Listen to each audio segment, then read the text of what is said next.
I am Karl Franz, and I was born into this world, just like you. A world of unceasing war and endless terrors. But with a nation of men at its heart, a bastion of hope and courage. The Empire. Alright boys, today we are going to talk about Total War Warhammer and what I believe are some of the trilogy's biggest missed opportunities. Warhammer 1, Warhammer 2, and Warhammer 3 have been a resounding success for Games Workshop, Creative Assembly, and Total War. The games have plenty to praise. However, they're not without their faults. My focus today is not necessarily going to be on any particulars. I only want to express some of the elements of the games that I feel are missing and could have made them even more legendary than they already are. Alright, first out of the gate are siege battles. Now, obviously, we got siege battles in Total War Warhammer. However, they're probably the most criticized element of these games, and for good reason. Warhammer 1, the siege battles fell very flat. We had these small, single-walled settlements with towers that could fire the range of the attacking field, and they just did not have the same scope as traditional Total War siege battles. So Warhammer 1, they fell very flat. Warhammer 2, we had minor improvements, however, not a lot changed. From Warhammer 1 to Warhammer 2, we got a few more maps, and then towards the end of the development cycle of Warhammer 2, we actually got some really nice siege maps. Story of Rest is one, and some of the fort maps were really well designed, I thought. And then, of course, in Warhammer 3, we finally got minor settlement siege battles, as well as much more expanded siege maps for the major settlements. Now, the minor settlement siege battles, I feel like, are in a nice place where they are now, where it's only on a level 3 settlement, whereas before, when the game first came out, it felt like you were constantly fighting these minor settlement siege battles, and it just became a bit of a slog. But I feel like they're in a good place now, where you have them occasionally. And then the major settlement siege battles are in a fairly good place now, where they've tweaked things a little bit. I'm not a big fan myself of the supply system. It just feels kind of gimmicky with the supply, with the towers and the barricades and things like that. I'd like a more nuanced system in that regard, but we're not going to get too much into that right now. But still, the siege battles still feel like they are a missed opportunity for these games. And I think what Creative Assembly really needs to do is to go back, if necessary, to Medieval 2, take a look at Medieval 2, but really to go back into the historical aspects of siege battles and start focusing on what a proper siege entails and try and incorporate some of those elements into the game. Now, obviously, it's not easy to do that, but I think just take a step back and look at the fundamentals of siege battles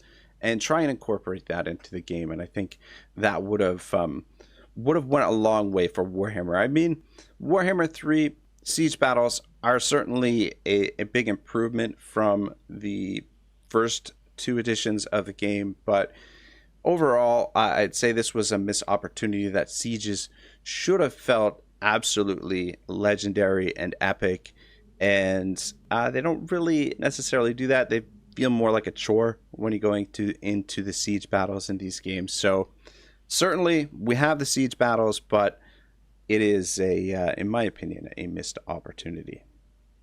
All right, the next one on my list, I just want to get out of the way because I know that a lot of people are going to criticize me for this one, but I would have really loved to see naval battles in this game.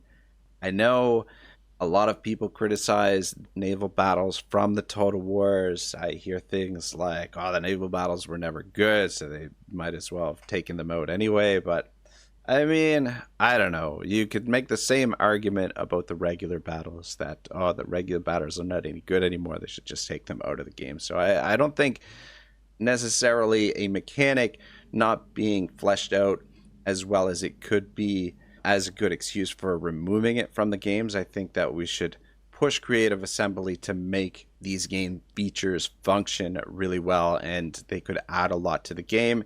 And certainly in a fantasy setting, my goodness, like the sky was the limit here. There's not anything necessarily wrong with the way naval engagements have been implemented in these games. It actually works really well with the game, but you could have done so much more with naval battles. We could have had Black Arcs, Vampire Coast ships, Dwarven steamships, High Elf Corsairs, Bretonnian, Ship of the Line. Like, there's a lot that could have been done here, and it could have completely transformed the way that you traverse across the oceans with your armies being escorted by navies and things like that. You could have had sea monsters. You've got flying units in there. We could have had coastal assaults on fortresses. There's just so much you could have done with this. And for so much of the map being covered with water, it would have been fantastic. But anyway, I'm not going to harp on this. This is just my personal take that I think this is an element of the game that would have just made it so freaking good. Next up are campaign free-for-all battles. Now, what do I mean by this? We were given for the first time in Warhammer 2 free-for-all battles as a multiplayer option, and they're kind of a bit of a mixed bag. No one really knew how they were scored, and it was just, I don't know, essentially more of a gimmick, but were a good way for new players to introduce themselves to multiplayer without actually getting into sort of the furious competition of what is Total War Warhammer multiplayer. Now, there are some rare situations on the campaign map where you have multiple factions in the area where a battle is about to take place. And usually what happens is you have the attacker and the defender.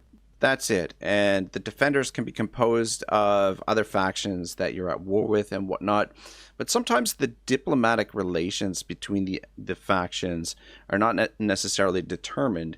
And it would have been kind of cool to have a mechanic added to the game where the actual diplomatic relations could be determined on the battlefield, where you have an attacker and a defender, and then you also have a neutral faction or two neutral factions, and they can decide through the course of the battle to either withdraw, join the attackers, join the defenders. It would have been a really interesting aspect to the games, and I know it's kind of a rare situation that comes up during a campaign. However, it does happen, and it would have been a really nice little nuance to the campaign. I mean, I think back to Game of Thrones and the Battle of the Bastards, where the who is it, Littlefinger and Sansa are, they show up, and it's sort of in doubt whether or not they're actually going to come to the aid of Jon Snow, and they could have double-crossed him and come to the aid of the Boltons or whatever. Yeah, I just think that was an interesting, something that could have been added to the campaign that would have provided a little bit more nuance and a little bit more fun for the battles. Next up, we have combustible maps. And what do I mean by that? Well, if we look at Total War Three Kingdoms as a comparison, just about everything on a Three Kingdoms map is flammable, from buildings to the trees. You can pretty well light everything on fire, and it's just kind of weird to me that in Warhammer, where you've got all of this firepower, from high-powered magic to heaps of artillery and firepower, and nothing aside from city walls and city towers actually catch on fire. And I thought it would have been a nice touch if you're fighting in the jungle and you can light those trees on fire and just create complete carnage all across the map and have all the various morale debuffs and things like that that go along with that. I think it just would have made the game a lot more immersive, in my opinion. It just kind of pulls you out of the game when you're providing all of this, you're creating all this mayhem, and it's just not really having any effect on the actual map. I want a map that I can like really interact with, and I think this was a big missed opportunity for Warhammer, considering how much firepower you can deal out with these fantastical armies. All right, this next one is a big one for me because I feel like it would have made a really nice touch for the games. And because the games are very RPG heavy, it's the first Total War that really has these sort of RPG elements to it. I think it would have been really nice to be able to create our own customizable legendary lord. And I know we sort of got that with, who is it, the Demon Prince, Daniel or whatever. We got like a little bit of elements to that, but personally what I would have loved to have seen is that when you pick a faction, you have your list of legendary lords that you can pick, or you pick a customized legendary lord, and within that faction you get to pick, you have like a certain amount of points that you can spend to build your own personalized skill tree.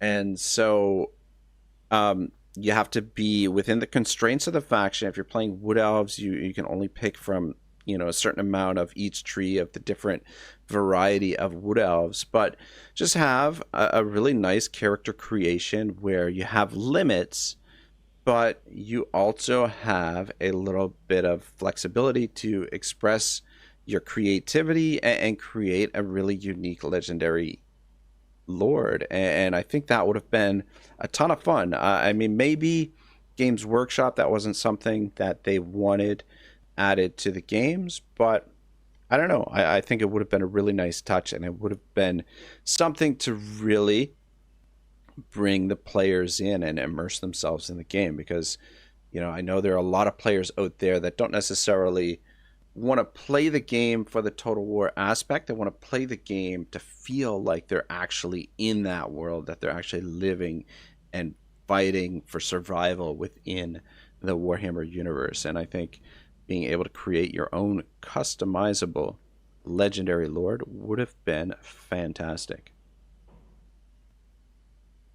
All right, the final feature on my list, and probably the most obvious, is an army painter system. I don't know, for the life of me, I have no idea how this wasn't included in the games, and I don't know how the Games Workshop fans aren't up in arms about this, because this is the heart and soul of what tabletop is painting your own figures, collecting and painting your armies. It's just, it behooves me. I don't know how this didn't get added to the games. I think it would have added a lot of fun, and it's not like this is something that's out of the realm of possibility for Creative Assembly to do.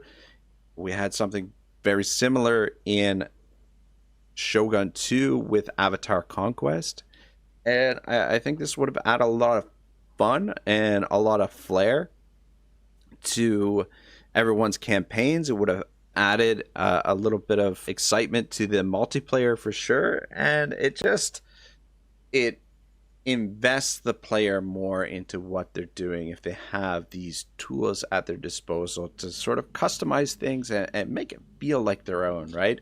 Rather than just playing the same sort of bland, generic colors and whatnot. So I know it's just a cosmetic thing, but I think players would have happily sunk a lot of hours into designing and painting their armies. I think this was a massive missed opportunity for the games, and if they do a 40K Warhammer, I hope this is something that's added to the game. But in any case, guys, that's my list. I know it's a bit of a short list, but what do you think? Do you agree with some of my thoughts here, or have I missed the mark? What elements of the games, what features do you think were missed opportunities for the Total Warhammer trilogy? Let me know down below in the comments. And everyone have a great day. Ragnarok signing out.